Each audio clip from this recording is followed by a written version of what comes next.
after you have this removed, you'll take, here's a glimpse halfway through what it looks like to put a Rockford Fosgate system in when you have a factory radio installed.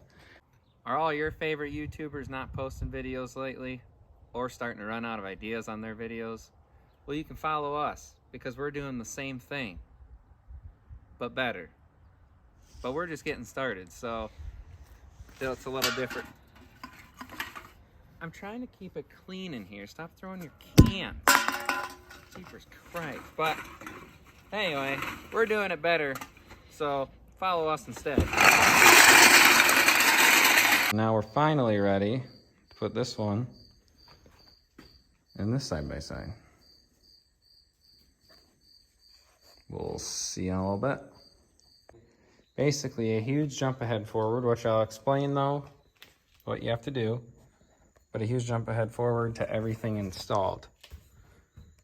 There's the Rockford Fosgate head unit and with the new plastic, and then the lower speakers installed, that thumper fab unit that I mentioned, which actually might be in this video or the next, and then your upper speakers. So, in order to, well, I guess, here's the amp too, also mounted and everything. I mean, there's wires all over the place, and this kit goes with crew cabs and regular cabs, so that's why I kind of routed over here to use some more up. That's why it looks all like this. Yes, it could be better, but I don't know how. I mean, it can't be much cleaner than that, just with all the wires that there is, without totally getting rid of them or chopping them and putting them down to the correct length on each and every single one. But the problem with that is all the connectors are already fitted into them. And I'm sure the guy doesn't want to pay me hourly to do all that when it can just be wound up in here, zip tied, and nobody will ever see in here anyway. And I don't know if you've seen in my other video, the train horns we put on this one for him, I put right here, so we had to relocate those. Cabin filter still does come out. I had to keep it in a good spot for this air hose not to get kinked, so it keeps good supply to that to work. But this is where the actual amp is mounted for this kit. There is tons of parts that this thing comes with. I mean, boxes and boxes, bags. There is a crap ton of stuff. To go through it now, since we have everything put in, I can explain to you how to do it. And there's a video of Rockford Fosgate putting this together, but I can tell you it's not going to help you that much for a single cab. I mean, yes, the breakdown of it works, but since I have a regular cab putting it in, this will work much better for you guys to just watch this video, and then you don't have to go back and forth. I mean, you can go back and forth, it'll still help for sure, but I'll show you the tips and tricks that he does not say in his video that really helps. So this video, I'll finish explaining everything I did and the tips and tricks to do it easier and faster, especially on a regular cab Ranger. There's a couple things that also, which aren't his fault. I'm sure the kit changed and whatnot. They started using different stuff. But tools and bolts that he explained that were not in the kit, which is whatever. This kit started in 2018, and I guess it goes all the way up to these 23s. So now it's 5 years already. They probably did change stuff. So the faster, simpler way that I found, I'll explain it all, especially with premium models or higher models with way more wiring already in the way.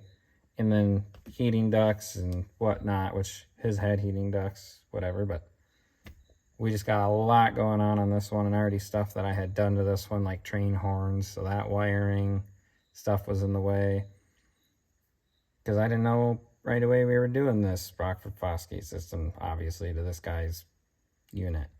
Then now we got Elka shocks coming. We got the Gilman tuned. I got to put the clutch kit yet in tonight. We have Thumper Fab's wireless phone charger and mount. This thing is getting dialed, and now done talking, back to installing, or rather explaining the install. So I ended off in the last portion of this video, or the last video of mine, removing this factory radio out of the roof. So obviously that was out. This carpet wasn't there. And now we're on to taking this out.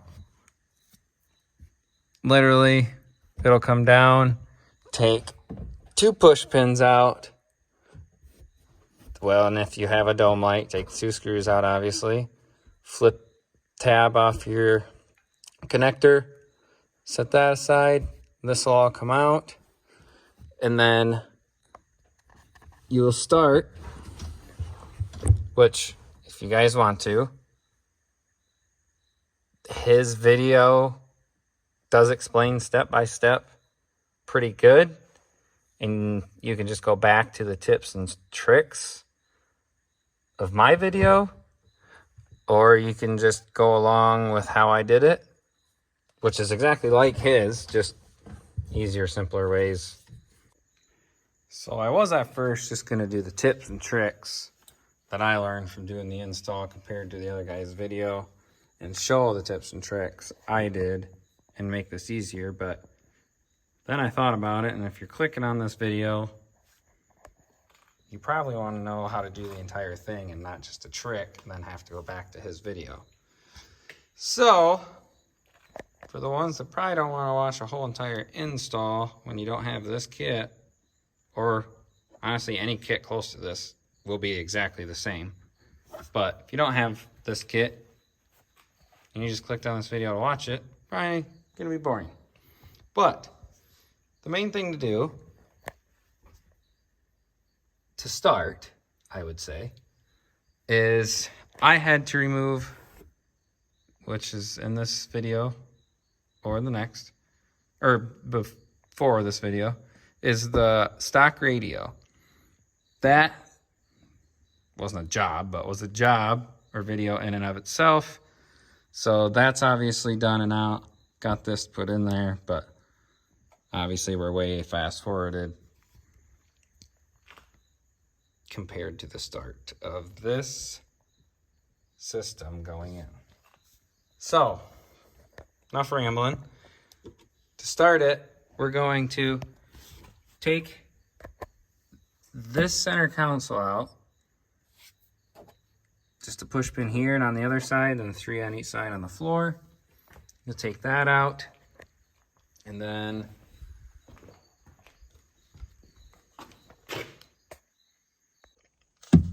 had to grab a handy dandy light. But anyway, next up, after you have this removed, you'll take a T40, and there's 7 bolts on the top. Take those off for this top, and there's 4, 2 on this side, 2 on the other, T25s. I think he said T27s in his video. I'm pretty sure it's T25s. And then the 2 on that side, like I said, take those off. There is 2 push pins right here that you'll take out, and then this will kind of swing forward. This will come down. Pop these off. They screw. Just turn them, and your dash will completely come out. And then what I did next was, I think he did it in his video, was starting the wiring. I mean, his people probably edited the crap out of the video he did. Well, I can tell that they did, just through all the steps of showing and him talking, and you can see in the background that it's done but not done in some of the parts because they already knew what he was going to say. So mine's kind of just going as I go and explaining how to do it. Much easier, and that it's in, maybe it'll help show where stuff all has to go when it's done.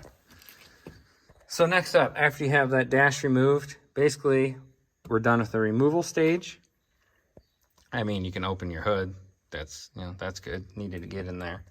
But next up, because this, I explained, will already be off with those 2 push pins, and it'll just come down. But then you have to start with your main harnessed rear speaker wires. So it'll be a chunk that has about that long on it, and then it connects into another one. That'll be for your main, and it's probably the longest one there is. And it'll go down that side, under this tunnel, out. Let me grab the light. Right there you see all of those new wires. That's where it'll go. Up. In right here. Since this is a regular model, like I was saying, this is going to be so much easier to explain on a regular single cab Polaris Ranger instead of the crew cab that guy was explaining stuff on. Then you basically reroute it. I routed it to this side just to use up all that crew cab wiring because it's a kit that comes with both, like I said. So the kit's made for both. So I brought it over here and wired it up. Well, for now, you lay the wire over there. Then next up, you can disconnect your battery so it doesn't accidentally get hit. But take your negative off, and you don't want your positive and negative obviously to be touching back and forth. So you'll have that negative off, and you'll run back through where you started up here with your rear speaker wire, and you'll run the main power, see cable with, or the wire set, with that fuse on it. You'll run that back from up here, down with those wires, back through the tunnel, and just tuck them up here for now. You can curl them up like I did because of the crew cab extra, and with all your wires, be tacking them up. It comes with the zip strips provided that even clip onto the metal parts of the rails that you can zip strip up. Just leave a little hanging when you do this. Leave down through here and down through there. Basically, there's plenty of extra. Just leave, I don't know, 6 inches down, and then zip tie it all up. And here's one of my tips and tricks. He says to drill a hole right here on that crew cab model so you can bring your wires through, which you do not have to do. I mean, I don't like drilling holes more than I have to, especially where it's not into the cabin yet for sound and stuff, because if you were to do this on a regular cab, you would not be in the cab anymore. So down through here, zip strip at the top for these old factory wires. I just got my one on the left. It's the only one I ran. And you can take this old style zip strip Christmas tree clip out, put the new one in that's provided, zip strip it, go around the easiest way. Go around, zip strip here so your wire stays. Go behind the carpet, nobody's gonna see anyway, down by your seat belt wire, and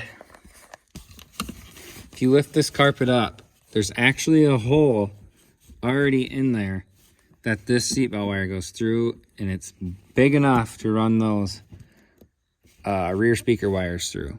So you don't have to drill that hole. And then you just bring them down through here. Right there is the speaker wire one. And then that's where you'll come down through the tunnel and out to the front. It's talking about that rear main. Just an easier tip and trick to do it. So we'll have those ran. Your last one to run now will be your sub wire. You'll start also here. Start with your, for some reason there's two, it says for future upgrade. Use the longer one of the two. Trying to see if I can find mine. That's the spare, because I kind of just tucked it in here. There's the Deutsch connector right there for the spare. It's the shorter one, but on this, when I'm saying we're starting here, well, I should explain. Trying to go back and forth to the actual directions and the tips and tricks I did. But I don't know if you'll be able to see it, but I wanted to explain this one because this really matters for getting it perfect and looking good. But there's no way I'm gonna get the camera to focus in that small. So you can kind of see it. I got it really, really good, but it could have been better. So you're gonna take the hole saw bit that's provided. You can kind of see it just below that Christmas tree clip. It's pulled out a tad, but he'll say and show you in his video to drill the hole, which makes sense, to go behind this metal bracket that goes down, which is about right here behind this thing. And he's drilling it like right here. So I actually drilled it a little further over to stay away from the metal bracket more and line it up with the wire, because I knew the sub was gonna have to go this way. I drilled it here. Definitely drill it like here. There's nothing there still. Still wide open. Obviously check and make sure you're not gonna hit anything as you go through, but drill it there because it'll come through. And when you have to mount the sub later, I'll explain it. But when you have to mount the sub, you have to push it back. And then that in return, since that hole's so far forward on his, pulls the wire more. Not really pinches it, but then pulls you on your grommet and pulls it out like that just a tad. When it should be just straight through. You should have drilled it back further. And so should have I, knowing, even though I did drill it back further than his, it should have been back even further. So that's a good tip and trick. Not that it matters that much, but I mean, if you're gonna do it, do stuff right, right? So we'll start back now. You have that drilled. You don't need the rubber grommet in it yet because it's just gonna pull out probably 3 times by the time you get all these wires ran. But you can get it ready on the wire. So whenever you're done, and you're ready to put this in, you can just bring your Deutsch connector, put it right here, do your wiring, slip the rubber grommet on, slide the sub in. But back to putting the wire on. We're taking this sub wire, the longer one, leaving it out. Leave it out almost all the way to your door, because it actually goes, also he doesn't explain, I wish I'd have known this, to leave enough out. I didn't have enough out at first. So this is why basically I'm doing this video, so you don't have to go back and do stuff like I did, because this is the first time I did one on a Ranger like this. So you can see it there. It actually goes down the sub in a pocket of the back of the sub, all the way to the floor, but then it goes down the back side of the sub all the way across like this, and then into your tunnel. So leave enough, at least to your door, so you can go down, over, and then in. So we'll have that part out. That second part I was telling you about, just curl up, zip tie together, leave it in here. And then keep bringing the main, and of course go through your tunnel, back up to your front, and bring it out. And you'll have it left up here next to your other ones. And then next up, we got more things to come. Hey, over here.